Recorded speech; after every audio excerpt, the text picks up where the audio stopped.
Olá pessoal, tudo bem? Como é que vão todos? Nessa aula nós vamos mostrar como é que nós podemos ligar esses refletores potentes. Fique aí no vídeo para você entender como é que faz o cálculo. Esse exemplo aqui pode ser usado para muitos outros circuitos. Com certeza você que está iniciando, você que também é eletricista, vai gostar e você vai ver como é que nós fazemos o cálculo e que tipo de aparelho ou que tipo de componente nós usamos quando o refletor é um pouco mais potente. Vamos lá, será que podemos colocar diretamente em um interruptor? Será que precisamos usar outro tipo de componente? Você que é eletricista mais experiente já sabe, mas você que é entusiasta, você que está aprendendo, fica no vídeo aí que você vai entender um pouquinho mais. Então vamos lá, vamos para o nosso exemplo. Nós temos aqui os nossos refletores, esses aqui ó, temos 1, 2, 3, 4, 5, 6, 7 refletores e a potência dele é de 500 watts. Então vamos colocar aqui, já temos 3 aqui escrito 500 watts, vamos colocar os outros. Então, vamos lá, 500 watts. O que é que nós temos aqui? Aqui está representando o nosso disjuntor e nós vamos fazer aqui essa ligação bem simples. Primeira coisa que nós precisamos entender qual é a corrente do circuito, para poder a gente começar a dimensionar ele, saber qual é o cabo que a gente pode usar e alguns fatores também. Nesse exemplo que nós vamos colocar aqui, nós vamos colocar aqui como o método B1 de instalação, para poder a gente pegar uma referência, porque sabemos que existem vários métodos de instalação e aí vai mudar muitas circunstâncias. Aqui o que tenho representando o nosso interruptor bifásico, aqui vai ser o nosso disjuntor e nós precisamos usar também uma chave contatora. Por quê? Por causa da potência, ela é um pouco mais elevada. Por essa potência, quando a gente mostrar aqui a corrente, você vai perceber que poderia até usar um interruptor direto, devido à corrente não vai ficar tão elevada. Primeira coisa que a gente vai fazer é descobrir a potência em VA, não em watts. A gente vai descobrir a potência em VA, mas para isso sabemos que vamos primeiro calcular a potência em watts, que é essa somatória aqui, e aí depois a gente atribui um fator de potência e aí sim a gente descobre a potência em VA, que é o que realmente puxa da rede, e aí sim a gente descobre qual é a corrente verdadeira para poder dimensionar o circuito. Então vamos colocar aqui, ó. Primeiro, descobrir a potência em VA. Pronto, descobrir a potência em VA. Então vamos para a fórmula. VA é igual a watts dividido pelo fator de potência. Esse fator de potência você encontra ali na embalagem do produto, na embalagem desse refletor. Você vai achar ali um número escrito assim, fator de potência, o FP, que varia de aparelho para aparelho. Vamos aqui exemplificar de maneira didática que esse fator de potência, vamos colocar aqui, ó, esse fator de potência FP é igual a 0,91. Exemplo, para poder entender o circuito. Então vamos lá. Vamos calcular. Vamos voltar aqui, ó. VA, vamos lá, igual a essa somatória aqui. Quantas lâmpadas ou luminárias tem? 1, 2, 3, 4, 5, 6, 7. 7 vezes qual é a potência individual de cada uma? 500 watts. 500 watts. A gente vai achar VA, volt amperes. 500 watts vezes a quantidade de luminária que é 7. Vamos achar aqui, ó, 3.500 watts. Beleza, esse valor aqui é esse daqui, ó. Agora a gente vai pegar, dividir esse valor que foi a somatória pelo fator de potência que você encontra lá na embalagem do produto. Veja bem, isso difere de produto para produto. Nesse exemplo, nós estamos colocando aqui o que você achou lá na embalagem dessa luminária, o fator de potência de 0,91. E a gente quer descobrir isso aqui, ó. Então, VA igual a 3.500 watts dividido por 0,91. Se nós formos ver, esse VA vai dar aqui, vamos colocar aqui embaixo, VA vai dar igual a 3.000. Isso tudo para poder achar a corrente do circuito. 3.846. Olhe um entendimento interessante. O que é maior? A potência em watts? Ou para quem está iniciando, entender um pouquinho. O que é maior? A potência em watts ou a potência em VA? A gente percebeu que a somatória da potência em watts deu 3.500 watts. Quando a gente fez o cálculo pelo fator de potência, percebam que já mudou, ficou maior. Esse é o ponto em questão. Por isso que a gente não podemos simplesmente, a gente acha aquele valor de potência ali, aquele W em watt, e a gente já faz calculando direto, como muitos eletricistas acabam fazendo. Às vezes por não pegar, não entender ainda essa questão de que muitos aparelhos que não são resistivos, ele tem essa questão do fator de potência. Então isso interfere muito na capacidade de condução da corrente. Se você fosse calcular a corrente por 3.500 watts, ia ser menor. Olha o que já aumentou aqui, ó, 3.846 em VA. Essa realmente é a energia que vai ser puxada da rede. Aquele cabo vai ser calculado em cima desse valor. Aí sim você vai conseguir ver qual o cabo correto lá naquela tabela 36 da NBS Estratégica, e aí sim você consegue dimensionar o circuito de uma maneira mais exata. Vamos apagar aqui esse B1 para poder a gente continuar com o nosso cálculo. Agora que a gente achou a potência real que puxa da rede, agora a gente vai achar a corrente de verdade do circuito, por assim dizer. Como é que a gente faz isso? Lembra aí que a gente tem vídeo falando sobre isso. Nós vamos precisar colocar o nosso triângulo de potência, triângulo de cálculo elétrico, potência, tensão elétrica. Vamos botar aqui o V, que é voltagem, é um apelido, mas todo mundo conhece assim. Potência, voltagem e corrente elétrica. O que está em cima divide pelo que está embaixo. A gente quer achar o quê? Nós queremos achar a corrente. Então bota a mão aqui em cima, potência dividido pela corrente. Então vamos lá. Vamos colocar aqui I da corrente que a gente quer achar. A potência a gente já tem? Temos aqui, ó, 3.846. Vamos colocar aqui, ó, 3.000 em VA, 846, beleza. Dividido pelo que? Pela tensão. Nesse exemplo que nós temos aqui, essa tensão, vamos colocar ela aqui, ó, em 220 volts. Esse circuito aqui vai estar ligado em 220 volts. Então agora a gente vai pegar a tensão da rede e colocar aqui embaixo, 220 volts. Agora, dividindo o que está em cima pelo que está embaixo, a gente consegue achar a corrente de verdade do circuito. Se a gente for bater na calculadora, qual seria essa corrente aqui? Daria, já está feito, é claro, a gente já bateu na calculadora, 17,48 amperes. Essa é a corrente que realmente a somatória dessas luminárias, desses refletores, está puxando realmente da rede. E agora a gente vai fazer o nosso circuito aqui e vamos entender primeiro, já que a corrente é 17,48, qual é o disjuntor que nós podemos usar aqui nesse exemplo. Qual seria o disjuntor?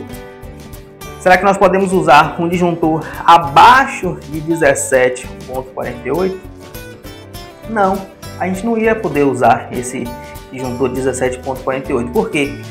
Porque quando tivesse todo esse circuito ligado, o disjuntor ia desarmar. Então o disjuntor ele precisa ser o quê?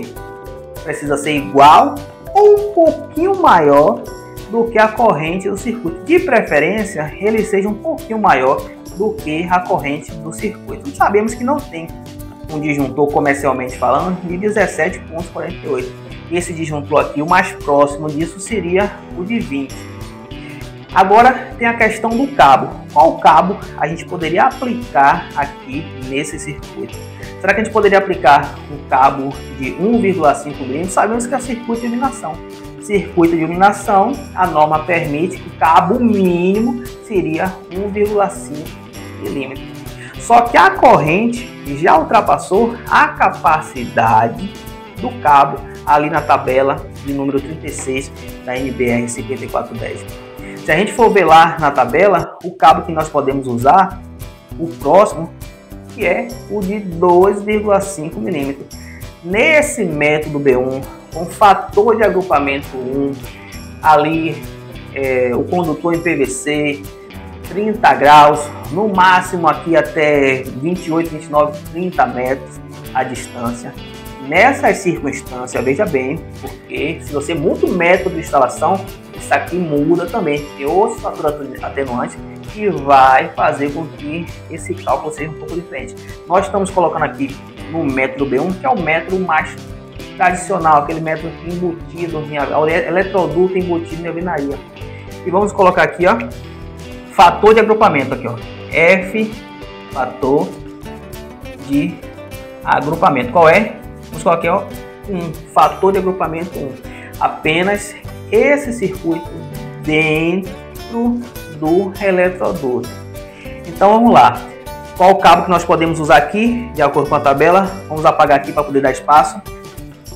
Nós podemos usar um cabo de 2,5 milímetros. Se a gente for ver lá na tabela, esse cabo aqui, ele aguenta até 24 amperes nesse método B1. Entenda, se você alterar a temperatura, alterar o fator de agrupamento, distância, entre outras coisas aqui, ele já não aguenta, esse 2,5 não aguenta mais esse 24 amperes, ou 24, exatamente, esse 24 amperes.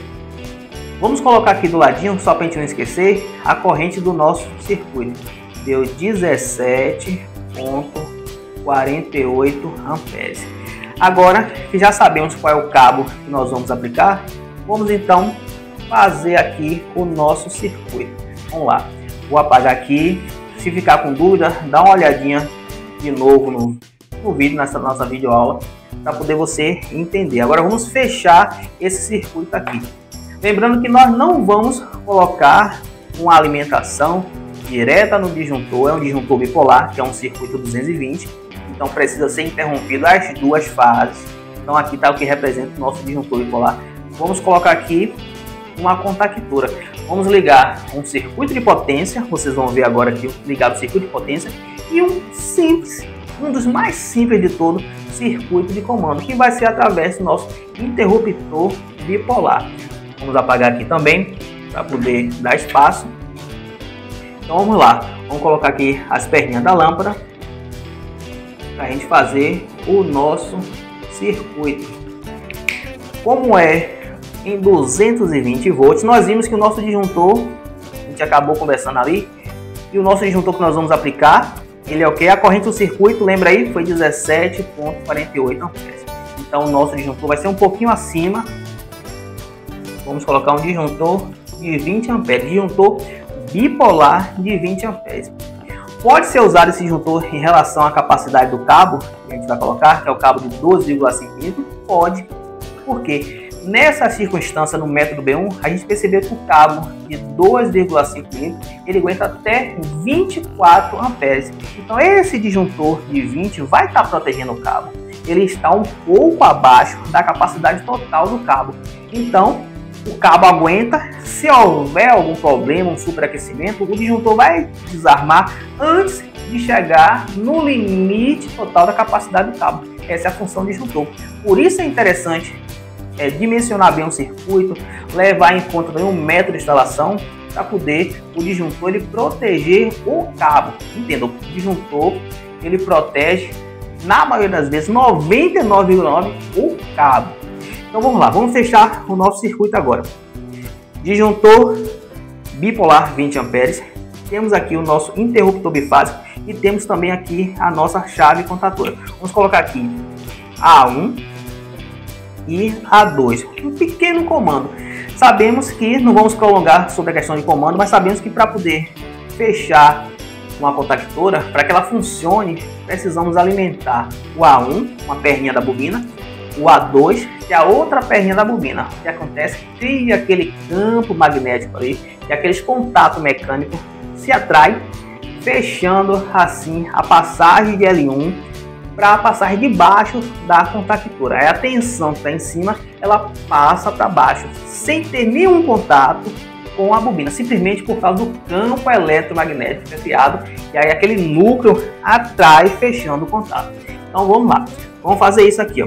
Primeiramente, vamos fazer o circuito de potência. Entenda isso, existe o circuito de potência e existe o circuito de comando. São dois circuitos separados. Vamos fechar o circuito de potência. Temos aqui a nossa fase vindo com o nosso disjuntor bipolar de 20 amperes. Vamos aqui, ó, a contactora vai ter 3 perninhas, a gente vai usar 3 parafusinhos, vamos usar 2 parafusinhos de maneira simples. Tem alguns pormenores aqui, mas para entendimento didático, funciona dessa forma, para você entender como é que fecha o circuito. Circuito de potência. Vamos aqui com a nossa primeira fase, vamos vir e vamos entrar aqui no L1. A segunda fase a gente vem e entra no L2. Agora a gente precisa sair dessa contactora até chegar às luminárias. Então vamos lá, vamos pegar aqui, ó, essa fase aqui, vamos vir, entroncamos nessa perninha aqui da luminária. Essa perninha aqui, ela vai vir por toda a extensão da luminária e vai vir até aqui. Aí a gente vem ligando o circuito dessa forma. Vamos lá, entroncamos a primeira fase, circuito de potência. Vamos com a segunda, a gente vem, vamos lá, vamos vir até o final, ao último fiozinho. E aí agora a gente vem entroncando a segunda perninha do refletor na segunda fase.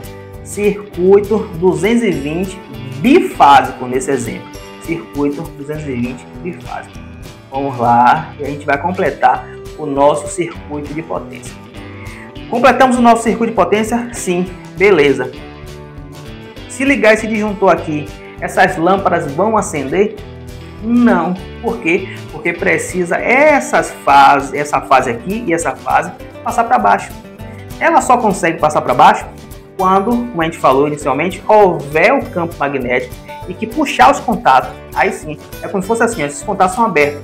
Criou o campo eletromagnético, vem as partes metálicas e se juntam uma na outra. Aí a tensão que está em cima passa para baixo.